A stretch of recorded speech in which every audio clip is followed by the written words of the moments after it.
진정 사모하는 예수님 음성조차도 반갑고 나의 생명과 나의 참 소망은 오직 주 예수 뿐이세. 아멘.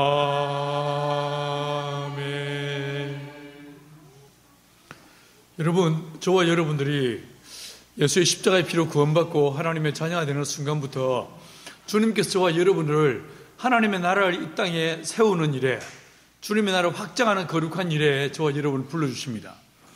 이 일들을 다르게 말하면 선교 혹은 전도라고 말할 수 있습니다. 혹은 우리가 쭉 알아본 대로 증인의 삶이라고 또 이야기할 수 있습니다. 근데 이 삶을요, 우리 예수님은 처음에 그 공생애를 시작하시면서 뭐라고 말씀하시냐면 하나님의 나라가 임하였다라고 말씀하십니다. 여러분, 이 주님의 나라를 확장하는 일, 전도하는 일, 선교하는 일, 증인의 삶, 이걸 다르게 말하면요, 하나님의 나라를 이 땅에 세우는 일이라고 말할 수 있게 되는 거예요. 나라라는 것은 사람만 속해 있지 않습니다. 나라는 반드시 주권이 있어야 되고, 그리고 영토가 있어야 되고, 그리고 뭐가 있어야 됩니까? 백성이 있어야 됩니다. 국민이 있어야 됩니다. 그런 면에서 볼 때 사실 우리가 지금 현재 하고 있는 선교라는 것이 사람에게 초점을 맞춰서 사람들을 예수 믿게 하고 그들로 주님을 예배케 하는 이 증인의 삶, 전도의 삶에만 우리가 너무 이렇게 경도되어 있는 것을 보게 됩니다. 하나님의 나라는 다르게 말하면 총체적이라고 할 수 있습니다. 여러분, 이 주님의 나라의 총체성, 하나님 나라의 완전성, 이것을 우리가 같이 한번 깊이 묵상하면서 오늘 이 말씀을 같이 한번 접근해 볼 수 있게 되기를 바랍니다. 여러분, 하나님은 우리를 창조하셨고 주님 우리를 다스리시고 주님께서 우리를 사랑하시는데 이 하나님의 거룩함, 이 주권을 인정하지 못하는 자를 오늘 본문은 뭐라고 말하고 있냐면요, 어리석은 자라고 말하고 있어요. 예수님이 나를 창조하셨고 나의 삶의 주인 되시는데 예수님의 그 주인 되심, 내가 주님의 거룩한 피조물이라는 사실을 인정하지 않는 자, 주인 되심을 인정하지 않는 자, 이를 이해하지 못하는 사람을 이 본문은요, 어리석은 자라고 이야기하고 있어요. 이 어리석은 자는 그래서 어떤 삶을 살았냐면 크게 네 가지 특징이 있는데 사람들은요, 자기 것이라고 생각해요. 내 인생, 내 가족, 내 물질, 이게 다 뭐라고 생각합니까? 내 것이라고 생각합니다. 이것을요, 어리석은 자라고 이야기합니다. 아이들이 처리되지 못하고 아이들이 아직 세근이 나지 못했을 때 이 아이들의 모습의 특징을 보면 다 제 것이라고 생각합니다. 쥐가 움켜집니다. 잘 나누지 않죠. 여러분, 그래서 하박국 1장 11절은 뭐라고 했냐면 그들은 자기들의 힘을 자기들의 신으로 삼는 자들이라 이에 바람같이 급히 몰아 지나치게 행하여 범죄하리라 라고 말씀하십니다. 사람들은요, 하나님이 나의 삶의 주인 되시고 이 만물의 통치자이시고 주관자라는 사실을 인정하지 않습니다. 그래서 자기들의 힘을 의지합니다. 자기들의 능력을 의지합니다. 그래서 모든 것을 내 것이라고 생각하는 이 어리석음에 빠져 있습니다. 이런 사람들은 그 결과 어떠냐면요, 자기 시간이 이 시간이라는 것이 내게 주어진 하나님의 선물이요, 이 시간을 통하여 주님을 영화롭게 해야 한다는 사실을 기억하지 못하고 이 시간 속에서 자신들이 어떻게 하냐면요, 게으르거나 혹은요 허비하는 삶을 살게 되는 걸 보게 됩니다. 시간 앞에서 나태합니다. 게으릅니다. 혹은요 이 시간을 마음껏 허비해버리는 이런 두 가지 이 모습을 보이는 경우가 있습니다. 그래서 뭐라고 했냐면 잠언서 22장 13절에서 뭐라고 했냐면요, 게으른 자는 거리에 사자 밖에 있은즉 내가 나가면 거리에서 찢기겠다 한다 라고 이야기하고 있습니다. 그래서 뭐합니까? 아무것도 하지 않으려고 합니다. 또 한 구절을 읽어봐 드릴까요? 잠언 13장 4절은 뭐라고 했냐면 게으른 자는 마음으로 원하여도 얻지 못하나 부지런 자 한 자의 마음은 풍족함을 얻느니라. 게으른 자의 특징은 뭐라고 했습니까? 마음은 원하지만 절대로 얻지 못한다는 거예요.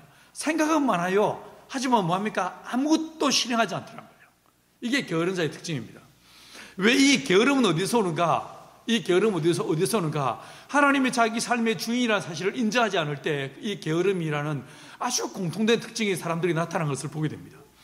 이 본문은, 오늘 본문에서는 뭐라고 하냐면요, 이 어리석은 자는 오늘 본문 15절 한번 보시겠습니까?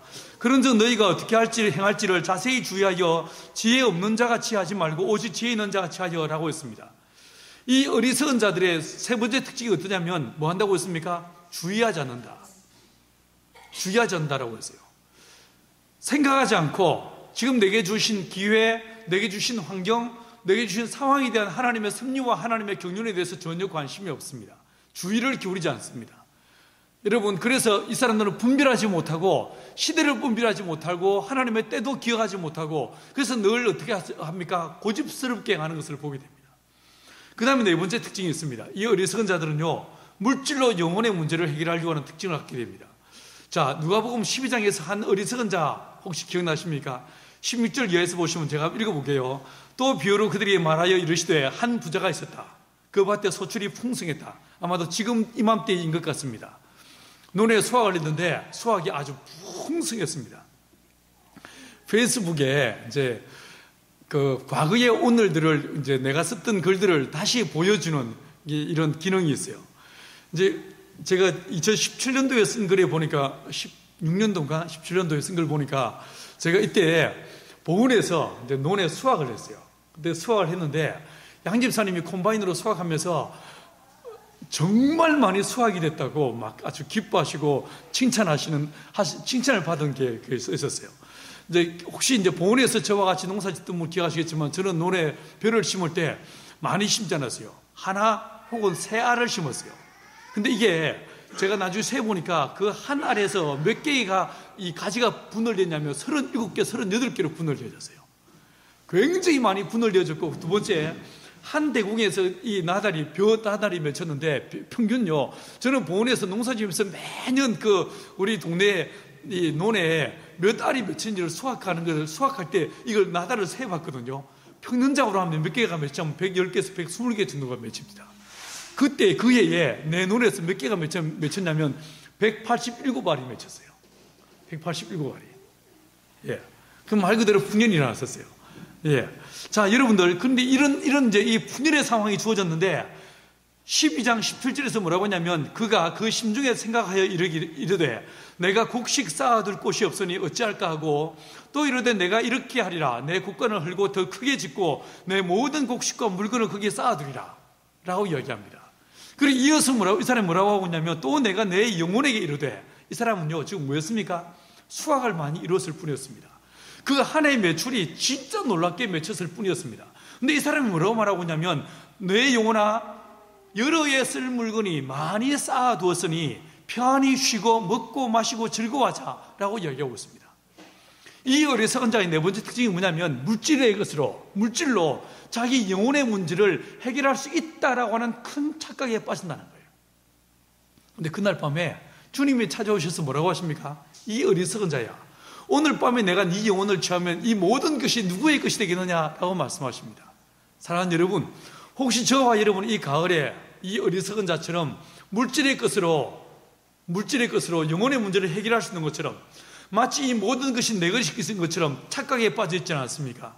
만물의 주관자이신 하나님, 그 하나님을 깊이 신뢰하고 믿음으로 나아가는 저와 여러분에게 간절히 축원합니다. 그러면 우리 그리스도인들은 어떻게 살 것인가? 이 본문에서 매우 중요한 몇 가지를 들려주고 있습니다. 먼저요, 우리가 좀 전에 알아본 대로 15절의 말씀에서 보시면 어떻게 행할지를 자세히 주의하여 라고 말씀해 주고 있습니다. 여러분, 이 마지막 종말의 때를 살아가면서 저와 여러분이 시대를 분별하는 그런 은혜가 있게 되어 간절히 축원합니다. 이 시대에 내가 서 있는 시대, 내가 서 있는 곳, 내가 서 있는 처한 상황이 어떤 상황인지를 깊이 주의하여 살펴볼 수 있는 저와 여러분 되기를 간절히 축원합니다. 오늘 이 본문에서는요, 어떻게 행할지를 자세히 주의하여 라고까지만 번역이 되었습니다. 그런데 헬라어에서는요, 그 뒤에 한 단어가 더 붙어 있습니다. 뭐라고 되냐면요, 살피라 라는 단어가 거기 들어가 있습니다. 여러분, 지금 내게 주어지는 상황이 어떤 상황인지, 내가 살아가고 있는 이 시대가 어떤 상황인지를 깊이 주의하여 살펴볼 수 있게 되길 간절히 축원합니다.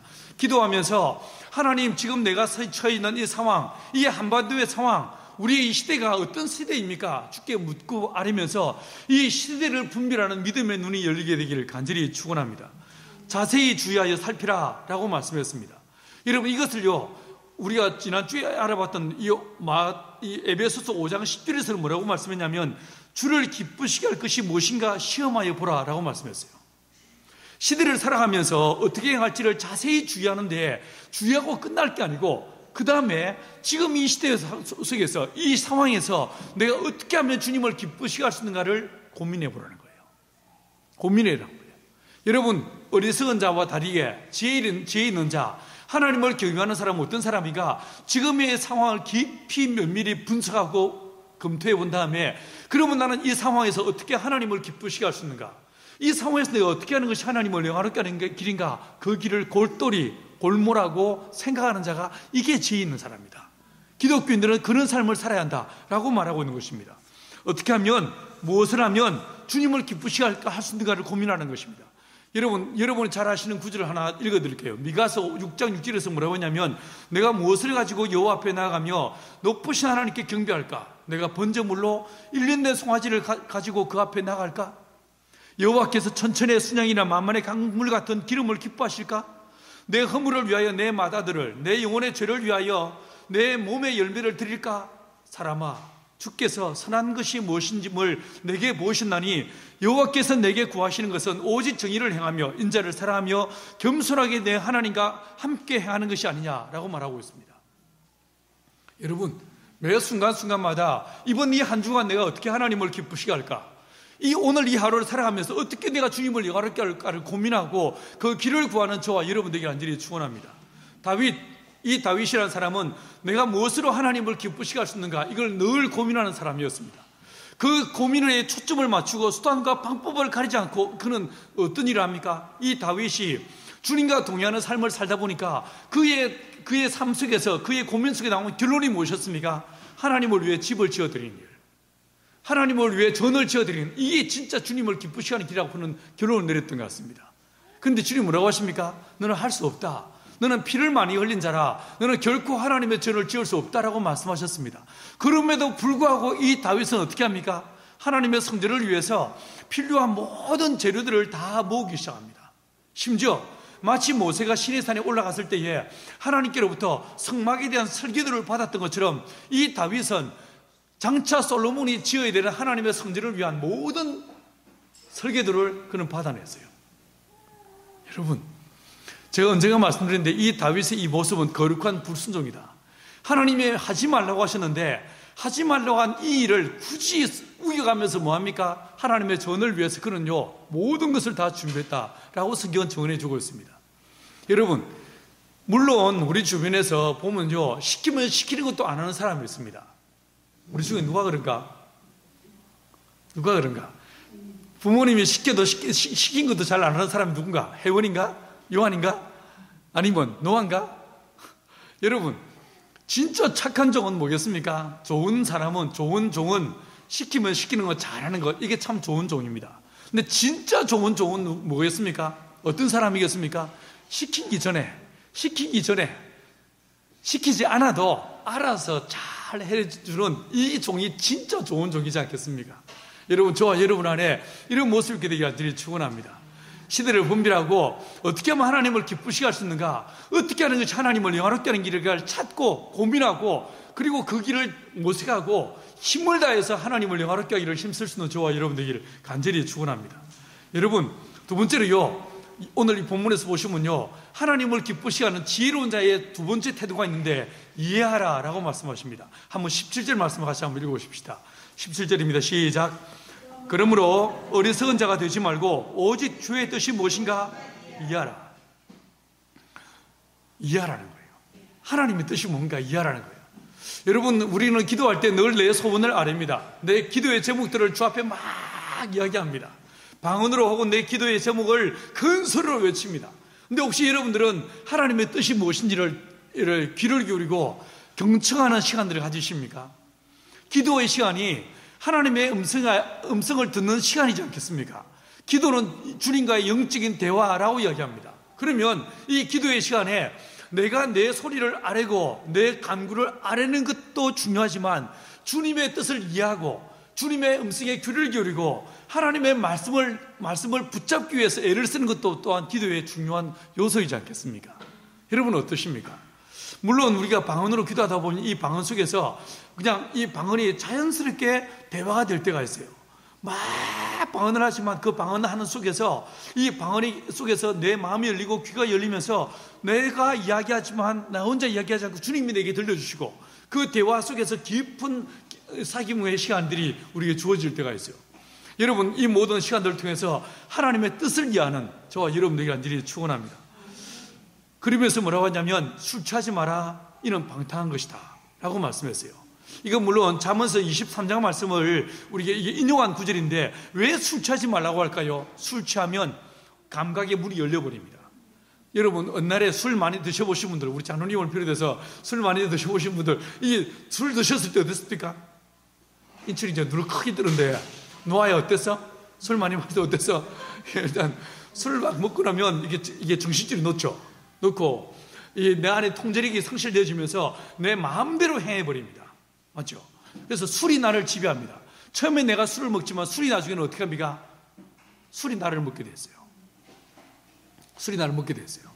그래서 결국 술을 취한 사람, 이거 마치 한 마리 원숭이처럼 지 마음대로 막 난동을 부리는 경우가 있습니다. 그런데 술 취하지 말라라고 하는 말씀이 바로 이어서 나와 있죠. 그죠? 이게 무슨 뜻이었습니까? 술 취하지 말고 오히려 어떻게 하라고요? 하나님의 성령의 충만을 받으라고 말씀하십니다. 오직 성령의 충만을 받으라라고 성령 오늘 본문에서 우리 말씀을 우리에게 들려주고 있습니다. 다시 같이 한번 읽어보시겠습니까? 자, 18절 말씀입니다. 같이 읽습니다. 시작. 술 취하지 말라. 이는 방탕한 것이니 오직 성령으로 충만함을 받으라. 여러분, 이 성령의 충만함 받으라고 말씀하십니다. 이 성령의 충만함은요, 성령 세례와 다른 것입니다. 성령 세례는 이루어진 것입니다. 한 번 내 삶에 주어지는 거예요. 그런데 성령 세례와 달리 성령 충만함은 늘 구할 수 있는 거예요. 내 평생의 삶 속에서 늘 주님의 은혜를 구할 때에 하나님의 성령께서 내 안에 허락하시는 것이 이 성령의 충만함이라고 말할 수 있습니다. 여러분, 이 성령의 충만함이 저와 여러분 안에 있게 되기 간절히 축원합니다. 기도할 때 누군가를 위해 중보기도할 때가 있습니까? 이 중보기도할 때 가장 중요한 기도 제목이 무엇이겠습니까? 하나님, 우리 원태형제를, 하나님 우리 장로님을, 하나님 우리 선교사님들을 뭐하라고요? 성령으로 충만케 해주십시오. 이게 가장 중요한 기도의 제목이라고 말할 수 있습니다. 저와 여러분들이 저를 위해 기도하실 때가 있습니까? 저를 위해서 기도할 때 가장 중요한 기도의 제목에 빠지지 않고 해야 될 기도 제목이 뭐겠습니까? 성령의 충만함. 우리 노아가 여기 있는 동안에 성령의 충만함을 경험할 수 있게 되기를 간절히 소망합니다. 그래서 이 아들이 돌아갔을 때 성령 충만한 사람으로, 저 친구 지난주에 나랑 같이 일하면서 베트남에 돌아가면 공항에 5대의 차를 대기시켜가지고 모든 이게 자기 부하들이 쫙 토요일하게 해가지고 호시민 공항을 확 뒤집어 버릴 거라고 얘기하더라고요. 예, 능히 그럴 사람이에요. 능히 그렇게 할 사람인데 더 큰 힘은 노아의 이 육신의 힘이 아니고 하나님의 성령의 충만함 받아서 저 아들을 통해서 노아를 알고 있는 모든 자들이 예수를 믿게 되고 하나님 앞에 예배케 되는 이런 은혜가 있게 되기를 간절히 축원합니다. 이때 노아야, 네가 아멘하는 거야. 딴 사람들은 아멘하는데 지는 입 다물고 있어. 여러분, 성령의 충만함 받으라라고 얘기하십니다. 여러분, 이 성령의 충만함이 우리에게 주어진다라고 말씀하시는데, 이 성령의 충만함이란 말을 좀 더 내가 한번 설명해 볼게요. 오직 성령의 충만함을 받으라라고 했는데, 이게요, 받으라라고 했죠. 어떤 모습입니까? 이게 능동태가 아닙니다. 수동태로 되어 있습니다. 성령의 충만함은 내가 하는 게 아니에요. 하나님께서 내게 주시는 게 이 성령의 충만함인 거예요. 두 번째로요, 현재 시제로 되어 있어요. 성령의 충만함을 받으라고 해서 과거 시제도 아니고 미래 시제도 아니고 현재 시제로 되어 있습니다. 뭐라고요? 지금 받으라는 거죠. 지금 사모하고 지금 성령의 충만함 받으라라는 뜻입니다. 그 다음에 세 번째로요, 이게 뭐가 되냐면 이게 제한적이지 않고 온 그리스도를 향해서 계속적인 성령의 충만함을 받으라라는 의미로 되어 있습니다. 이 현재 시제가 지금 받으라라는 이 의미와 동시에 더불어서 계속적으로 성령의 충만함 받아야 한다라는 의미로 이 말씀이 이해되어집니다. 여러분, 우리 공동체가 성령 충만한 공동체에 대해 간절히 축원합니다. 이 공동체의 모임 안에 우리가 회의할 때도 마찬가지고 예배할 때도 마찬가지고 찬양할 때 하늘문이 열리고 우리 모두가 다 성령의 충만함을 누릴 수 있게 되기를 간절히 소망합니다. 어느 날 우리 공동체의 보나스쿨 친구들이 우리 보원에 있을 때에 자기들끼리 모여서 기도회를 하겠다고 이야기했습니다. 기도회가 시작되었습니다. 매일 저녁마다 아이들이 모여서 함께 기도하다가 어느 날 그 기도의 모임 가운데 성령의 충만함이 주어지게 되었습니다. 그러면서 아이들이 한 명 한 명 방언이 터지기 시작했어요. 여러분, 그런데 그 방언이 임하시는데, 방언이 터지는데, 한 날 모든 아이들이 방언 터진 것이 아니었어요. 어느 날 저녁에 기도회 끝나고 나면요, 막 유리하고 희원이가 뛰어옵니다. 엄마, 오늘은 동찬이가 방언을 받았어요. 어느 날 막 뛰어와서 하는 말이, 엄마, 오늘은 사랑이와 소망이와 성령의 충만함 받았어요. 그날 그 시간들 속에서 제일 막내가 몇 살이냐면 4살짜리 우인이었어요. 우인이까지 방언이 터졌어요. 우인이까지. 여러분, 이런 은혜가 우리 공동체 안에 있어서 우리 모두가 다 성령의 충만한 가운데 이 공동체가 우리의 생각, 우리의 의지, 우리의 사상이 우리를 지배하는 것이 아니라 하나님의 뜻을 이해하고 하나님의 뜻을 다 이룰 수 있는 하나님의 성령의 충만한 믿음의 공동체를 거듭나게 되기를 간절히 축원합니다. 여러분, 성령의 충만함이 임하게 되면 어떻게 되냐면 예배가 달라진다. 이 본문은 그렇게 말씀해 주고 있습니다. 한번 19절 말씀을 같이 읽어보시겠습니까? 시작. 시와 찬송과 신령한 노래들로 서로 화답하며 너의 마음으로 주께 노래하며 찬송하며. 여러분, 이 구절들이 보십시오. 시, 찬송, 노래, 서로 화답, 마음으로 주께 노래하고 찬송하며. 이게 어떤 느낌이 듭니까? 예배가요, 예배를 드리는데 그 예배에 성령 충만한 예배가 이게 상상이 되지 않습니까? 먼저 단어들을 하나씩 한번 풀어봐 드릴게요. 시와 찬송과 신령한 노래, 이 세 가지 단어가 나왔죠. 비슷한 단어인데 조금씩 다릅니다. 어떻게 다르냐면요, 시라는 말은 구약에 나와 있는 시편과 이 시편의 형태로 하나님을 찬양하는 것을 이 본문은 시라는 단어를 쓰고 있어요. 그래서 시라는 말은 구약의 시편으로 하나님을 찬양하는, 예를 들어서 우리가 드리는 찬양 중에서도 시편으로 찬양할 때가 많이 있죠, 그죠? 예를 들어서 뭐가 떠오르십니까? 시편 가사로 찬양하는 거. 나의 목자시니. 시편 23편이 가장 많이 찬송으로 만들어졌어요, 그죠? 시편 150편으로 117편으로 얼마나 많은 찬양들이 그 안에 있는지 모릅니다. 해 뜨는 데부터 이것도 똑같이 이 시편 가사로 노래한 거죠. 이걸 뭐라고 한다고요? 시라고 말하더라고요. 두 번째로요, 찬송이 있습니다. 이 찬송은 원래 헬라 사회에서 어떨 경우에 쓰이냐면 영웅들을 노래하는 이 찬송이 있지 않겠습니까? 그때 쓰여질 게 이 단어 찬송이라는 단어였습니다. 휄노이스라는 단어인데, 이게 영웅들을 플루타크 영웅전에 나오는 이 영웅들, 혹은 헤라클레스를 노래하는 영웅들, 그런 시들이 있는데 마치 그런 톤으로, 그런 분위기와 그런 느낌으로 누구를 찬양하더라고요? 주 여호와 하나님을 찬양하더라고요. 하나님을 찬양하더라고요. 그래서 삼위일체 하나님을 찬양하는 영광송이 바로 여기에 해당하는 것입니다. 그래서 결국은요, 우리가 찬양을 드릴 때에 찬양으로 우리 예배가 시작되지 않습니까? 찬양으로 예배를 드릴 때에 이 찬양은 마치 어떤 모습이냐면 성전으로 들어가는 그 순서와 구조로 이 찬양이 구성되어져야 돼요. 그러니까 처음에는 뭐였습니까? 성막에요, 딱 들어가는 순간에 먼저 뭐가 나옵니까? 번제단이 나오죠. 이 번제단에서 짐승을 잡습니다. 피를 흘리죠. 이건 뭐겠습니까? 내 죄를 자백하고 고백하는 거예요. 그래서 처음에 찬양의 문을 여는 건 뭐냐면 고백적인 찬양이 나옵니다. 천부여접 손 들고 옵니다. 이런 식으로 나의 죄를 고백하고 우리의 연약함을 고백하고 하나님을 의지하는 이 고백적 찬양이 처음에 찬양인 거예요. 그 다음에 휘장을 지나서 뭐가 나옵니까? 성막이 나오죠. 이 성막에 뭐가 있습니까? 감사가 있고 기도가 있고, 그리고 또 뭐가 있습니까? 등잔이 있죠. 불이 피어오르는 거예요. 그래서 그 두 번째 찬양의 챕터는 뭐냐면 그 안에 감사와 그리고 찬양과 그리고 하나님 앞에서 주님이 행하신 일들을 높여드리는 그 일들이 올라가는 거예요. 그 다음에 마지막 찬양의 피날레는 어떻게 끝나는가? 지성소로 들어가는 거예요. 지성소에 누가 계십니까? 하나님이 계신 거예요. 쉐키나의 영광 가운데 계신 하나님, 그 하나님의 성품을 찬양하고 하나님의 존재를 찬양하고 주님만을 높여드리는 거룩한 찬양으로 올려져야 되는 거예요. 찬양은 이렇게 구성되는 거예요. 그래서 시와 찬송과 신령한 노래들라고 세 번째 나옵니다.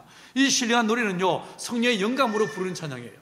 가끔 예수 전도단 찬양의 이 실황곡을 듣다 보면 찬양 가운데 갑자기 막 뭐가 나옵니까?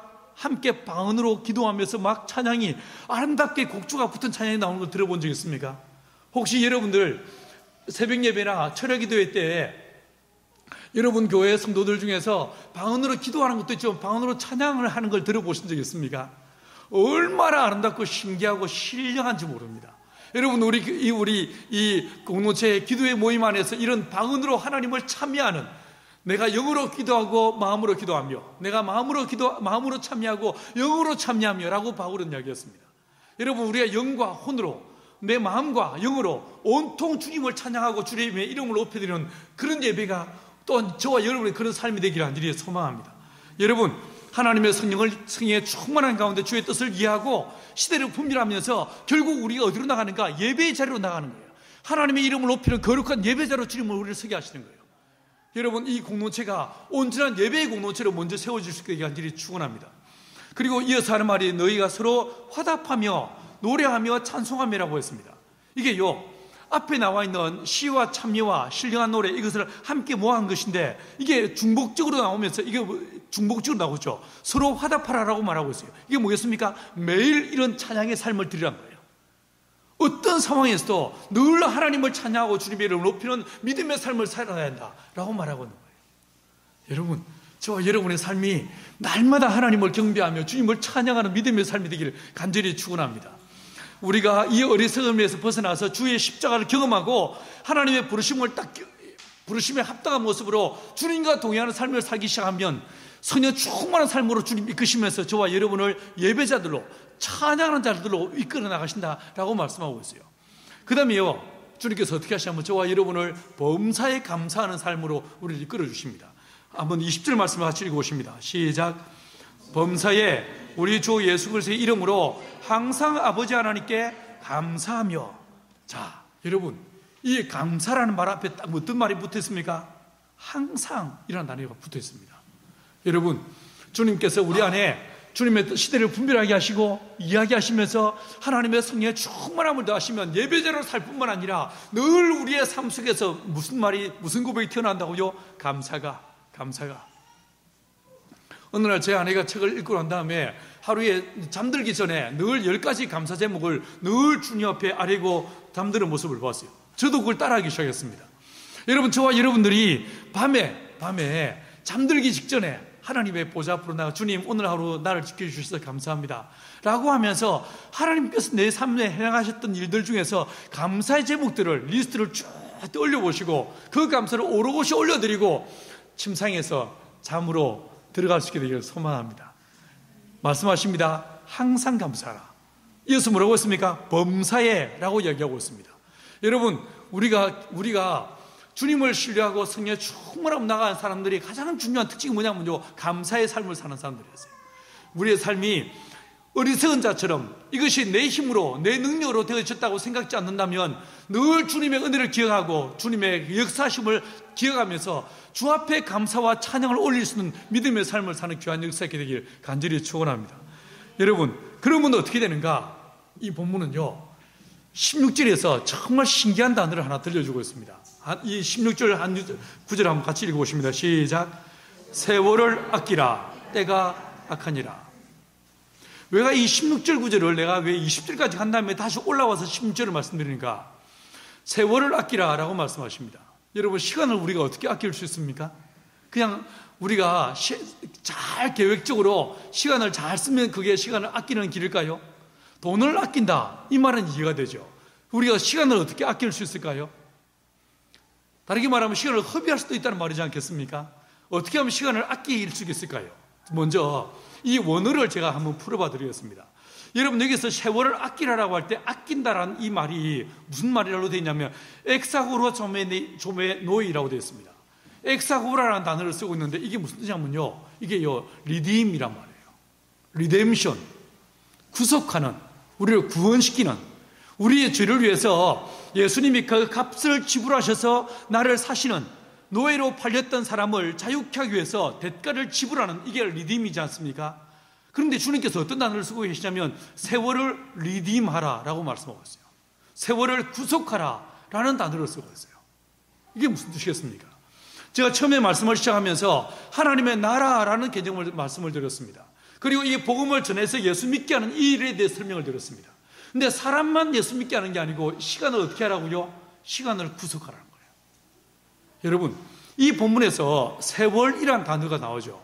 이 세월이라고 번역된 이 단어가 어떤 단어로 되어 있냐면 시간은 크게 두 가지 헬라어를 쓰고 있는데, 단어가 두 가지가 있는데, 하나는 크로노스의 시간이 있고요, 두 번째 카이로스의 시간이 있어요. 근데 이 본문에서 쓰이는 이 세월이라는 단어를 어떤 단어를 쓰고 있냐면 카이로스라는 단어를 쓰고 있어요. 여러분, 우리는요 크로노스의 시간을 살아가는 거예요. 이 크로노스의 시간은 뭐냐면 그냥 흘러가는 시간이에요. 붙잡을 수 없는 시간이에요. 내가 서 있는 이 시간들인 거예요. 이 시간들, 크로노스의 시간들을 어떻게 하라고요? 붙잡으라는 거예요. 이걸 붙잡아가지고 어떻게 하라고요? 카이로스의 시간화하라는 거예요. 하나님의 영광을 드러내시는, 주님이 영광을 받으시는, 하나님의 거룩한 이름이 높임을 받으시고 주의 뜻이 이루어지는 시간으로 이 시간을 건져내라는 거예요. 이걸요 옛날 사람들은 어떻게 이해했는지를 제가 몇 군데를 찾아봤습니다. 요 시간을 아끼라, 세월을 아끼라는 이 단어를 칼빈이라는 사람은 뭐라고 했냐면 마귀의 손에서 시간을 사내라 라는 말로 이해했습니다. 어거스틴 아시죠? 그죠? 이 어거스틴은 이 말씀을 어떻게 이해했냐면 세상적인 모든 방해 향락을 다 내어줘 버리고 시간을 사들이라, 뭐 이렇게 해석했어요. 혹은 크리소스톰이라고 저기 터키 이스탄불에 있던 성소피아 성당에 이제 담임 목회자였던 크리소스톰은 뭐라고 말했냐면요, 마치 부잣집에 강도가 들어왔을 때 내 목숨을 살리기 위해서 우리 집에 있는 모든 재물들을 다 내어주고라도 내 목숨을 건드리는 것처럼, 자기 목숨을 보존하는 것처럼 자기 신앙을 지키기 위해서 나를 둘러싸고 있는 모든 세상의 것들을 다 지불하라는 거예요. 이렇게 해석했습니다. 여러분, 자, 그러면 이 말씀이 어떻게 여러분 마음속에 와닿습니까? 세월을 아끼라, 이게 어떻게 와닿습니까? 여러분, 우리에게 주어진 그냥 의미 없이 지나가는 이 시간들을 내가 붙잡아서 이 시간을 구속하라. 어떤 의미겠습니까? 하나님의 나라, 하나님의 영광을 드러내는 기회로 삼으라는 거예요. 기회로 삼으라는 거예요. 여러분, 그냥 마구 흘러가는 이 시간들 속에서 이 시간을 붙잡고 구속하여서 하나님의 역사 현장으로 만들고 하나님이 역사하시는 거룩한 구속의 때로 만들어가라는 거예요. 여러분, 갈라디아서 6장 10절은 그래서 바울은 이렇게 말했습니다. 그러므로 우리는 기회 있는 대로 모든 이에게 착한 일을 하되 라고 이야기했습니다. 사랑하는 여러분, 내게 주어진 이 시간들, 의미 없이 흘러가는 이 시간들을 예수의 십자가의 피의 능력으로 딱 이 시간을 붙잡아서 내 시간, 올해 이 1년, 남은 이 2달 동안 오직 주님의 영광을 위해서 내 시간을 쓰겠습니다. 이런 결단들이 저와 여러분 안에 있게 되길 간절히 소망합니다. 여러분, 기억을 떠올려 보십시오. 여러분, 마태복음 20장에서 한 포도원 주인이 있었습니다. 이 사람이 이런 새벽에 나가서 장터에 저자거리에 서 있는 사람을 데려다가 자기 집에서 일을 시켰습니다. 다시 9시에 나가서 또 데려왔습니다. 12시에 나가서 또 데려왔습니다. 오후 3시에 또 사람을 데려왔습니다. 그러다가 6시에 일이 끝나는데 오후 5시에 또 사람을 데려왔습니다. 제일 마지막에 온 사람, 일할 시간이 1시간밖에 남지 않은 사람이 여러분이라고 생각해 보세요. 그러면 이 포도원에 왔을 때 그 사람은 그 시간을 어떻게 하겠습니까? 단 1초도 허비하지 않고 나를 불러주셔서 내게 한 데나리온을 주기 위해서 나를 불러주신 그 주인, 그 착한 주인의 마음을 시원케 하기 위해서 나는요 수단과 방법을 가리지 않고 최선을 다해서 그 땅에서 일을 했을 거예요. 그러겠죠? 그 태도로 인생을 살아가라는 거예요. 그 태도로 내 삶을, 시간을 붙잡으라는 거예요. 기회를 붙잡으라는 거예요. 이게 뭐라고요? 세월을 아끼라는 말이에요. 여러분, 저와 여러분에게 주어진 이 시간들을 하나님의 영광을 위해서 주님이 역사하시는 거룩한 시간으로 저와 여러분이 이 시간을 구속할 수 있게 되기를 간절히 축원합니다. 여러분, 그래서 내 시간들이 결코 허비되고 없어지고 지워버리고 싶은 시간들이 아니라 하나님의 역사하심을 경험하는 내 인생 속에서 적어도 이 시간보다, 지금 이때보다 더 멋진 하나님과 동의하는 시간이 없다라고 하는 믿음의 고백이 될 수 있는 오늘 하루, 또 이 한 주간, 또 이 한 달이 될 수 있게 되길 간절히 축원합니다. 기도하시겠습니다.